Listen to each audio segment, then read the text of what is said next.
Hey guys, Mr. E here, and if you didn't see, today is the day of expeditions. Beyond the Hive came out, everybody can play expeditions, new game mode, yada yada, it's outdoors, big, spacious, beautiful, etc. And you probably saw me play it on stream. If you didn't, go play it yourself. It's pretty cool. I'll have some thoughts about it in a couple days time once I've had some more time to play it and explore the full depth of what we currently have access to, whether or not it's, it has potential. I'm compiling thoughts now, and I'll get back to you on that. But today's video, I want to kind of give you some instruction. If you're playing the new game mode and you're struggling to extract successfully with resources, and you're just losing a lot of runs, it can be kind of hard. This game mode is a little bit different in terms of pacing than the normal one, especially when you pop it up to Auric. Auric can feel very intense, and a lot of times people end up being against the timer too, because if you run out, you start to take corruption damage, and that can ruin a run real quick. So I wanted to give you tips in terms of what is the best class to be running in this mode right now, and I've played every class in this mode quite extensively. Probably played it for a couple hours each at least, and the better ones I played a lot more than that. So I want to give you the ranking from worst to first, and we're going to start at the very bottom. We're going to start with the class, and I'm not saying that any class is bad in this game mode, but the class that has the least to offer, the class that really is the least compatible with the game mode is the Ogryn. Unfortunate, right? The Ogryn is the worst in the main game, and he's worst here too. The Ogryn is, in the main game, harassed by gunners, small gunners, big gunners at long distances. He is very slow to move. He doesn't do well with, getting between places very quickly, and he can't get himself out of danger. And this game mode is full of that stuff. Oh, and also he sucks at parkour, which is not normally a thing in the main game mode, but it is a thing in this. So when you've got a character that can't make his way between the waypoints as quickly as others, and he also can't actually jump up on some of the platforms to do the hacking activities, and he's also just gonna get picked apart by tons of small gunners unless you're bringing the slab shield with you, yeah, he's gonna be the weakest class here. Now, I'm not saying you can't do some work with Rumbler and point blank barrage if you really wanted to, and Taunt is pretty good here because Taunt keeps all the enemies grouped up. It can keep your allies safe while you're in an extract zone or waiting for the sanctuary door to open. But outside of that, he doesn't really provide a whole lot of utility for the team. He doesn't have any really good buffs that he can provide to the team.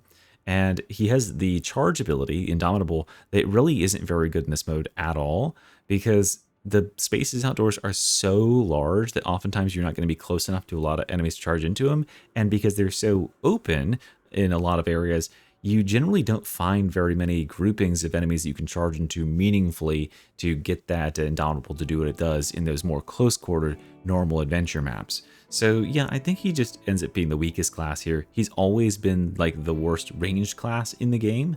He just has really poor ranged options and struggles with dealing with those threats, and this game mode is full of them. So yeah, I'm gonna have to put him at the last place. You can play him if you want, but it's just gonna be making a little bit hard mode for yourself. The one thing he can do though, by the way, is he can interact with consoles and hack stuff without getting interrupted at all. He can just tank it, although you can do that on several other classes as well. Now let's move on to sort of the second place, second worst, I guess. It's not really worse, but the Psyker. I would say the Psyker is, of course, a really powerful class, but she's just not very well suited for this game mode. The Psyker, of course, their best staff here is the Immolation Staff, or what's it called? The Purgative Staff, Flame Staff. And because a lot of the combat in this game mode, it doesn't really take place in close quarters, the Flame Staff ends up not getting as much value as it does in the more closely knit, normal maps. The things I found that work really well on her, of course, Bubble is excellent on this class because Bubble can protect you while you're standing around in an area, which is a lot of the hurry up and wait mechanics that comprise the events in this game mode. And I've also found that Head Pop and Assail are very good as well. I imagine Smite's probably okay, but Assail especially is the one that stood out to me. Assail with Empowered Psionics.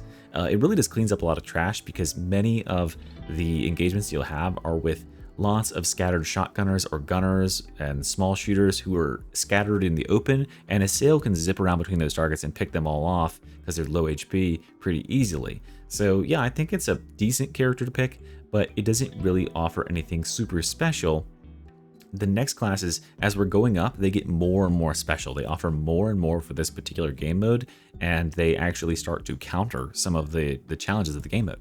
The next one up is Zealot. Zealot is very strong in this game mode. I've been running a stealth build, the Fat Mangus or Fat Mungus, I forget what I'm supposed to say, but Relic Blade, stealth, health tank. We're tanky, we're stealthy, and we can get objectives done. So stealth characters in this game mode are very powerful because they can roam. They can get away from the team and they can go do an objective by themselves, right? What's the enemy gonna do in order to shut down a Zealot who's trying to hack one of the positions by himself? Not much, because if you do get in trouble, if you do feel like, oh gosh, I hear a trapper who's coming in on me, I'm not ready, you just use your stealth and the trapper runs away and he goes with the rest of the team. And then you resume hacking the console that you're at. So the Zealot has this really short cooldown, which enables him to drop these threats constantly. And so he can roam and get resources collected because he's also a very, very fast character and very durable character. It's unlikely he's going to die while he's on his own. So yeah, he can go off and do his solo rogue thing and then collect resources on the side while the other 3-man collects resources on the other side of the map, basically doubling the collection rate if you're doing it efficiently. He also happens to have a really good aura for this mode, because in the after timer mode, you start to take increasing corruption damage over time. This starts out pretty low and then it ticks up to where you'll literally take your entire health bar in like a second or two. Now, early on though, in the first 30 seconds to a minute, it's pretty dang slow, and the Zealot has an aura that removes 1.5 corruption per second. This aura is great because it really allows you to extend your stay in the Fortnite storm by just not caring about that extra corruption damage coming in. He'll remove it as fast as he gains it for a good long while. And this, combined with corruption resistance that other classes can offer, is very good. So yeah, I definitely think he is a solid character here, and I encourage you to use him.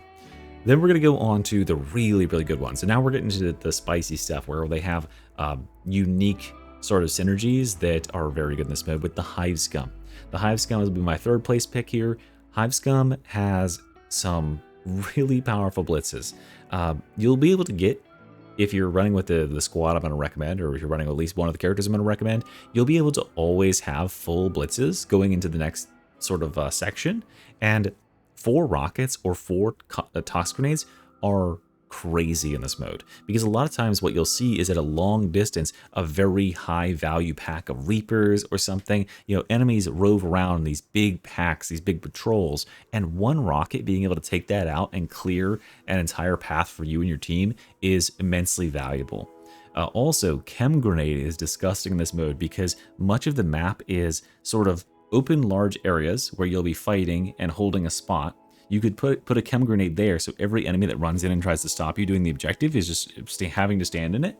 Or when you're going between locations, there are sort of funnels, there's choke points. They're not terribly narrow, or not, they're kind of wide, but the chem grenade covers a large area. So when you are trying to make your way towards an extract point, or you're holding out at the sanctuary doors, and you've got these alleyways, these sort of funnels between the canyons where the enemies are coming in, you can lay down these tox grenades and be assured that every enemy is going to walk through it and get their fair share. They're a big helping of tox.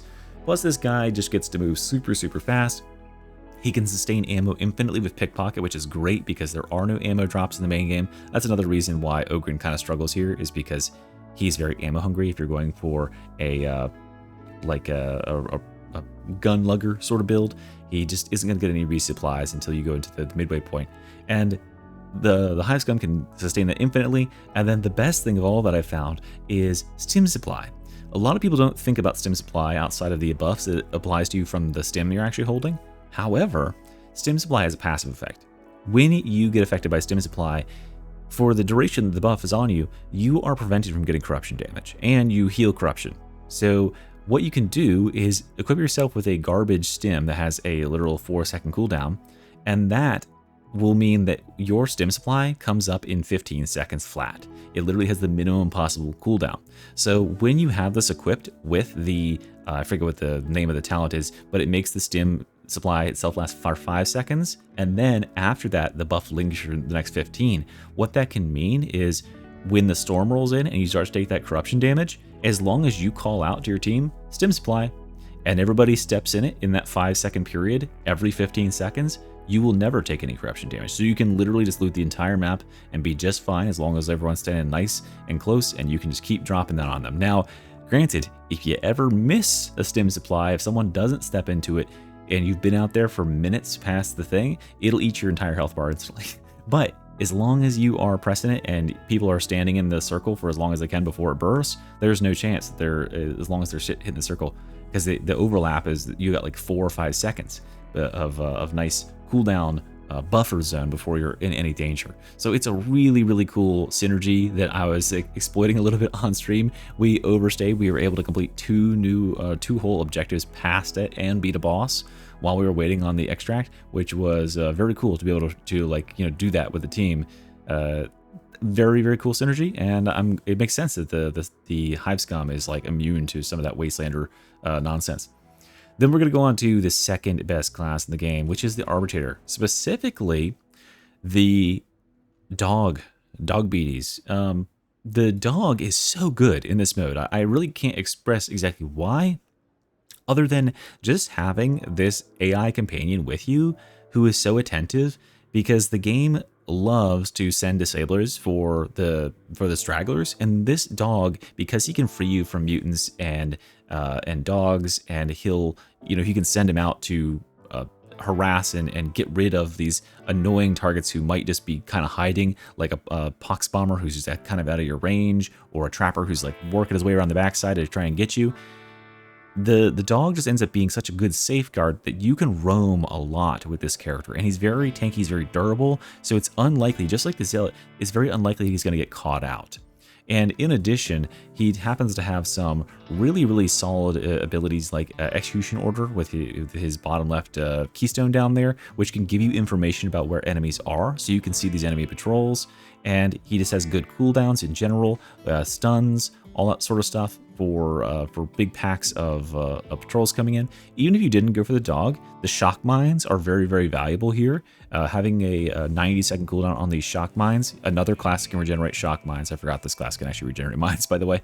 And that enables him to put choke points down while you do objectives, which could be very valuable. And then also, Nuncio Aquila with this patch got a buff so that when you are in the effects of Nuncio, you can't be stunned. So that means that you can hack or you can interact with a console, and being hit while you're in it won't knock you out of it, no matter what class you're playing. So you can enable your allies to hack a console. Even if a little poxwalker comes up and hits them, they'll be able to keep hacking because of the effects of Nuncio, which is just good in general, because you're kind of trying to play close on these objectives. So yeah, he's super good for those reasons. And then he has one more talent that is very good here, which is, of course, Rebreather. Rebreather, first of all, nullifies Poxgas. As I mentioned previously, and let me drive it home again, Poxgas and Poxgas bombers are the fucking worst in this mode. They are terrifying. They will literally get themselves 3 canyons over. They're like in the next county, throwing over where you would never even be able to see them, because there's so much terrain between you and them. Like physically, they'll throw over these massive high walls, and it would be like a 40-second run for you to get to them and get back. So you just kind of have to tank it. You just have to like let the Poxgas hit you. And the RBDs doesn't give a fuck about Poxgas, because Rebreather exists. It cuts the Poxgas damage to like almost nothing. And then when you enter into the Fortnite Storm, when the timer runs out, you start to take corruption damage. Well, guess what? Rebreather also gives you a big chunk of corruption resistance, which really extends the amount of time that you can spend in the storm. That, if you're running with that plus a Zealot somewhere on your team, you will be able to last outside that storm for a very, very long time. It really extends your stay, and he's just so tanky, so durable. The dog being able to run around and tackle threats. He's great for like just the general strategy of like splitting into duos and having two-man groups. If you have an RBs with each group, you got an extra dog with each group, which is just a great extra set of hands, or paws, I guess it would be. And then we gotta talk about the first place. The best character in this mode is the Veteran, hands down. The Veteran has a lot of really, really crazy stuff in this mode. So let's start out with his abilities. Of course, you got Shout, your classic Shout. Shout is so good all the time. It just protects against a ton of like incidental damage, just nonsense. It can top your toughness off when you're sitting in Poxgas, of course, and shove enemies away.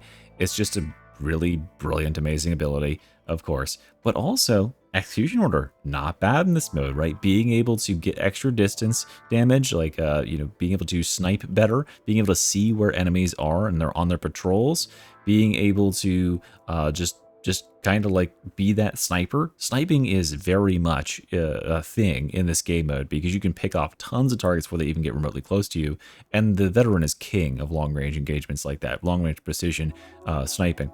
And then Infiltrate is also really good in this mode. As I mentioned previously, Stealth is very, very strong because you can just use your Infiltrate, which can have 2 charges, right?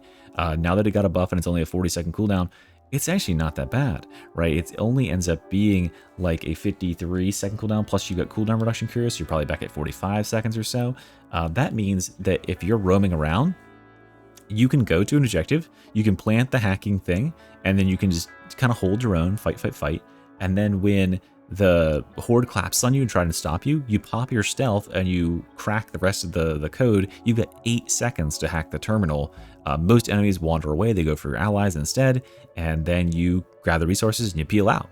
And with Infiltrate, you move 30% faster while this is active for 8 seconds. You are flying across the map. So the veteran also is very excellent at just kind of sustaining, just roaming like that with Infiltrate. And he's just the best class all around at combating small gunners or just gunners of any sort because he can just take range fire and recuperate at the same time with catch a breath.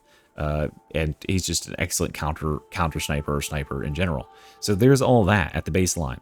But also we have to consider that as sniping is really good, marksman's focus, the keystone, is really good. Focus target might be even better here because focus target just enables certain targets to take so much more damage. And the only real threats you'll encounter in this mode are like bosses plus a bunch of other stuff. Focus target really helps you to burn those down. And then the best things about this class are the resource cheating. This class is the only class that can really, RBDs can every 90 seconds get a shock mine, but this class can really produce grenades. Like, this class poops out grenades constantly, and so you get to be the one class that has a bunch of grenades in every zone, even though there's no pickups. You also have no ammo concerns in this class because you can regenerate your ammo. So there's no ammo, there's no pickups in the levels, and so this class protects your health, he keeps your ammo nice and high, and he keeps your grenades nice and high. And that's before you even go into the intermission, the sanctuary area, because there's something very special about veteran. You need to have a veteran on your team every time you're running an expedition, and that's because the veteran has this talent called Field Improvisation. Field Improvisation is right in the center of the tree. It makes it so that when your allies interact with an ammo crate or a med kit, if they interact with the med kit, it clears their corruption. If they interact with an ammo crate, it replenishes their grenades, right? Well, guess what is in the sanctuary? There is an ammo crate that costs $10 to refill all your ammo. Well, $10 is like, salvage or whatever, is like nothing. It's free. Everyone's going to refill their ammo. But it costs $50 to refill your grenades. But if you have a veteran with Field Improvisation on your team, you can refill your grenades and your ammo for that $10. It gives you all of them back. So it's sick. It's like amazing. Being able to have one of these guys in your team, and then you've got like a Hive Scum, or even 2 Hive Scums. You get rocket launchers and chem grenades. You just load them up, no problem. Free reload on that. It's amazing. I am uncertain, but I believe so. They did apparently nerf the ability. All classes previously that had a +1 grenade ability, which would mean Arbitrator, that's Veteran, and that's Hive Scum. All of them have +1 grenade abilities. That was actually applying to the grenades that you can pick up in the game. So the mortars that you can buy in the shop was actually giving them an extra mortar. And I think that they did end up reverting that so that you don't actually get an extra mortar out of your purchases, which is sad, but you do get the additional effects of Twin Blast on Veteran. As I saw it happen today, you can actually throw 2 of some of these throwables at the same time if you get that 20% chance on one of your throws, which is pretty funny. But yeah, so altogether, the Veteran is an incredibly useful in this mode. He's got a ton of guns that are very competitive at long range. He's just going to keep the team safe. He's going to keep the team well supplied, and that's something you need when you're out here doing these expeditions. It makes sense, right, that the veteran would be like scrappy in that sense. But yeah, there you go. Try running some veterans and RBDs and that type of character if you're if you're really struggling with the mode, let me know if it helps you in the comments. I'll talk to you more about expeditions in a day or two. I'll see you then, guys. Mystery out. Bye-bye.